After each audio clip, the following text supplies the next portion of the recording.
የአዲስ አበባ ከተማ ነዋሪዎችን የዳቦና የስንዴ ዱቄት ችግር ለመቅረፍ የሚያስችል የዳቦ ማምረቻ ፋብሪካ በአቃቂ ቃሊቲ ክፍለ ከተማ ሊገነባ ነው። ፋብሪካው የሚገነባው በሚድሮክ ኢትዮጵያ ሲሆን ግንባታው በ6 ወራት ውስጥ ይጠናቀቃልም ተብሏል። የአዲስ አበባ ከተማ አስተዳደር ምክትል ከንቲባ ኢንጂነር ታከለ ኡማም ፋብሪካውን የመሰረት ድንጋይ ዛሬ አስቀምጠዋል። በስፍራው የሚገኘው ባልደረባችን ሶዶ ለማ ነው። ሶዶ ለማ ተጨማሪ መረጃዎችን ሊያደርሰን በቀጥታ መስመራችን አግኝተናል። ሶዶ፣ የዚህ ፋብሪካ መቋቋም አሁን ካለው የፍላጎት አንጻር ምን ያህል ጥያቄዎችን መመለስ የሚችል ነው? አጠቃላይ መጠኑስ ምን ያህል ነው የሚለውና ሌሎች ተያያዥ መረጃዎችን ብታደርሰን። አመሰግናለሁ አንዱ አለም፣ እንደምንዋልክ። ዛሬ በአቃቂ ቃሊቲ ክፍለ ከተማ የሚገነባው የዳቦ ማምረቻ ፋብሪካ ብቻ አይደለም። በውስጡ በርከት ያሉ የማህበረሰብ ጥያቄዎችን የሚያስተናግዱ አገልግሎቶችንም አብሮ የሚገነባና የሚያቋቁም ነው። ከነዚህ መካከልም የስንዴ ዱቄት እጥረትን እንዲሁም የዘይት ችግርን ደግሞ የሚቀርፍ ፋብሪካ አብሮ የሚይዝ ነው። በመጀመሪያው የተከላ ምዕራፍ ወይም ዙር 80,000 ዳቦ በአንድ ሰዓት ማምረት የሚችል እንደሆነ ነው የተነገረለት። ይኸው ፋብሪካ እንግዲህ ይህ ፋብሪካ ሲገነባ የአዲስ አበባ ከተማ ነዋሪዎችን በርከት ያሉ ጥያቄዎች መካከል አንዱ ጥያቄን ለመቀነስ ወይም ደግሞ የመልካም አስተዳደር ችግር እስከመሆን ድረስ የደረሰ እንደነበረ ይታወቃልና ይህንን የህብረተሰብ ፍላጎት ለመቀነስ በጥያቄ ደረጃ ለማስተናገድ የተሰራ ስራ እንደሆነና አዲስ አበባ ከተማ በአሁኑ ጊዜ በከተማይቱ ውስጥ አሉኝ ከምትላቸው ትልልቅ ፕሮጀክቶች መካከል አንዱ መሆኑ ነው የተነሳው። የአዲስ አበባ ከተማ አስተዳደር ምክትል ከንቲባ ኢንጂነር ታከለ ኡማና ከፍተኛ የስራ ኃላፊዎቻቸው በጋራ ተገኝተው ነው ከአካባቢው ማህበረሰብ ጋር የዳቦ ማምረቻ ፋብሪካውን የመሰረተ ድንጋይ ያኖሩት። ዛሬ እንግዲህ በ6 ወር ውስጥ ይጠናቀቃል ነው የተባለው። በጣም በአጭር ጊዜ ውስጥ ለህብረተሰቡ በአገልግሎቱ ሊደርስ እንደሚችል ነው የሚጠበቀው። በዚህ በያዝነው ወር ጭምር አሁን ስራ ጀምሯል። በሰፋ ባለ ቦታ የተሽከርካሪዎችና እንደዚሁ የቁፋሮ ማሽኖች ይታያሉ። ከዚህ ባሻገር በዚህ በያዝነው ወር ከውጭ ሀገር እቃ ተገዝቶ ይገባል። በ4 ወራት ውስጥ የእቃ ግዢው በዚህ ወር ቢጀመርም በ4 ወራት ውስጥ ግን ወደ ሀገር ውስጥ ተጠናቀው ይገባሉ። ገፋ ቢል ተብሎ ነው 6 ወር የተቀመጠው እንጂ በ4 ወርም ሊጠናቀቅ እንደሚችል የፋብሪካው ስራ አስኪያጅ ወይም ደግሞ የሜድሮክ ኢትዮጵያ ባለቤት ሼህ መሐመድ አላሙዲን መሆናቸው ይታወቃል። እሳቸውን በመወከል የቀረቡት አቶ አብነት ገብረ መስቀል ተናግረዋል።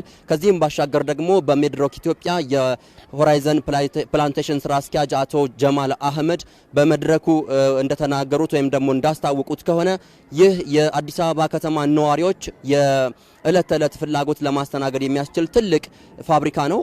የአቃቂ ቃሊቲ ክፍለ ከተማ ደግሞ በውሃ አማራጭ የሚታወቅ ነው። የስንዴ ዱቄቱን ደግሞ በአማራ ክልል ጎጃም አካባቢ የሚገኘው ኢትዮ አግሪ ሴፍቲ የሚያቀርብ ይሆናልና በዚህ አማካይነት የዳቦን አገልግሎት ወይም ደግሞ የዳቦ ምርትን ከፍ አድርጎ ለከተማው ነዋሪዎች ለማቅረብ እየተሰራ እንደሆነና በተያዘለት ጊዜ እንደውም 6 ወር የተባለው ቢበዛ ተብሎ ስለሆነ በተያዘለት ጊዜ ለማጠናቀቅ እንደሚሰራ ነው የሆራይዘን ፕላንቴሽን ዋና ስራ አስፈጻሚው አቶ ጀማል አህመድ የተናገሩት። ከዚህ ባሻገር እንግዲህ የአዲስ አበባ ከተማ አስተዳደር ምክትል ከንቲባ ኢንጂነር ታከለ ኡማ የመሰረት ድንጋይ ከማስቀመጣቸው በፊት መልእክት አስተላልፈዋል።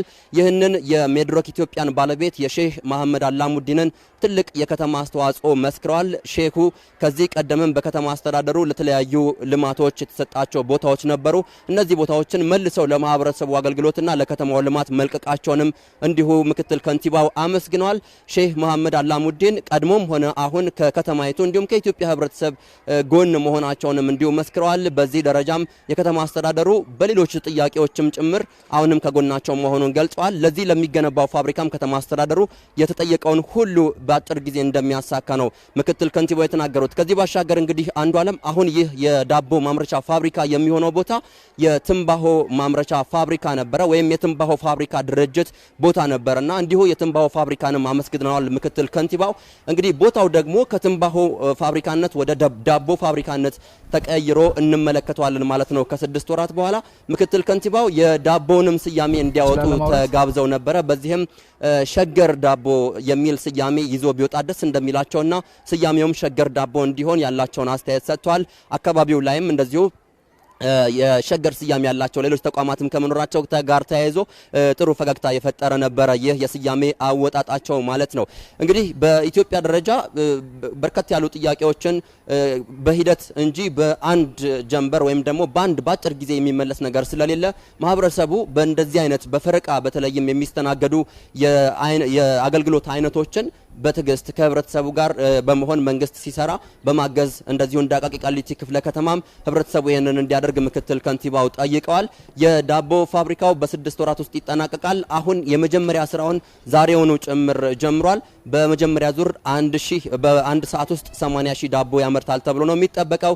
የመሰረት ድንጋዩም እንደዚሁ ተቀምጦ ተጠናቋል። አሁን ደግሞ የሚገኘው ምክትል ከንቲባው በወረዳው የተለያዩ ፕሮጀክቶችን እንዲሁ እያስመረቁና ከህዝብ ጋርም የህዝብ ለህዝብ ውይይት ያደርጋሉ ተብሎ ነው የሚጠበቀው ከሰዓት በኋላ።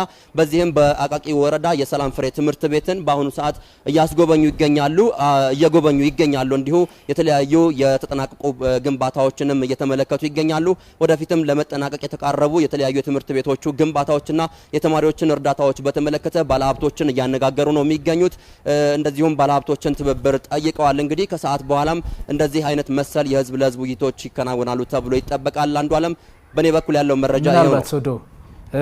እንግዲህ ይሄ ፋብሪካ እንዳልከው በቀን ስናሰላው ወደ 1.76 ሚሊዮን ዳቦ ማምረት የሚችል ነውና አሁን በመዲናዋ ያለውን የዳቦ ዋጋ ንረት ከማስተካከልም ፍላጎቱንም ከማርካት አንጻር እንዴት ታየዋለህ የሚለውን ያንተንም ሀሳብ እዛም የተነሳ ሀሳብ ካለ አጠር አድርገህ ብትነግረኝ። እንግዲህ በዚህ ደረጃ በቁጥር አንድ ተገልጋይ ወይም ተጠቃሚ የሚሆኑት ሁላችንም ዳቦ ተመጋቢ ወይም ተጠቃሚ ብንሆንም እናቶች ናቸው ማለት ይቻላል በግንባር ቀደምነትና እናቶችን ለማነጋገር ሞክሬ ነበረ። ይህ ፕሮጀክት የሌላ የልማት ፕሮጀክት ወይም ደግሞ ፖለቲካ ሊነካው የማይችል አይነት ፕሮጀክት አድርገው ነው የገለጹትና በከተማ ደረጃ እንኳን ዳቦ ይቅርና እንጀራም እስከ ማጣት ድረስ የሚደረስበት ጊዜ ላይ ደርሰን ነበረ።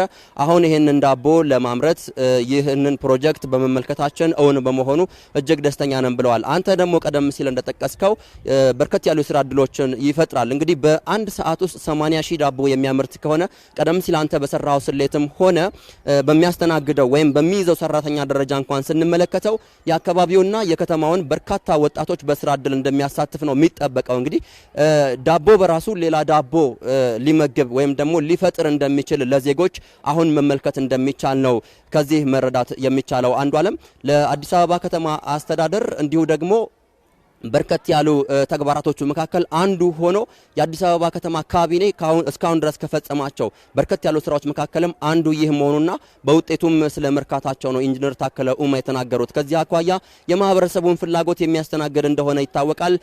ያው የዳቦ ነገር በዳቦ ብቻ የሚያልቅ አይደለም፣ የእለት ፍላጎት ነው፣ ጉርስ ነው።